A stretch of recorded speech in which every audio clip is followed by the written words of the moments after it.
যুক্তরাষ্ট্র ইসরায়েলের হামলার পর ইরানের পাল্টা হামলায় সংযুক্ত আরব আমিরাতে নিহত বাংলাদেশির পরিচয় মিলেছে। নিহত সালেক উদ্দিন মৌলভীবাজারের বড়লেখা উপজেলার গাজীটেকা গ্রামের বাসিন্দা। রোববার রাত ৯টায় দেশে থাকা সালেহের স্বজনরা তার মৃত্যুর খবর নিশ্চিত করেছেন। পরিবারের সূত্রে জানা গেছে, সালেহ দীর্ঘদিন ধরে সংযুক্ত আরব আমিরাতের আজমান শহরে বসবাস করেন। সেখানে তিনি পানির গাড়ি চালাতেন। শনিবার নিয়মিত কাজের অংশ হিসেবে পানির গাড়ি চালাচ্ছিলেন সালেহ। ওই দিন সন্ধ্যার সময় মধ্যপ্রাচ্যে চলমান সংঘাতের মধ্যে ইরানের ছোড়া একটি ক্ষেপণাস্ত্র আজমান শহরে আঘাত হানে।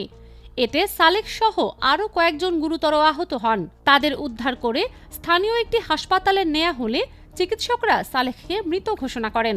সালেহের মৃত্যুর খবরে পরিবার ও এলাকায় শোকের ছায়া নেমে এসেছে। পরিবারে তার স্ত্রী, 3 ছেলে ও 1 মেয়ে রয়েছে।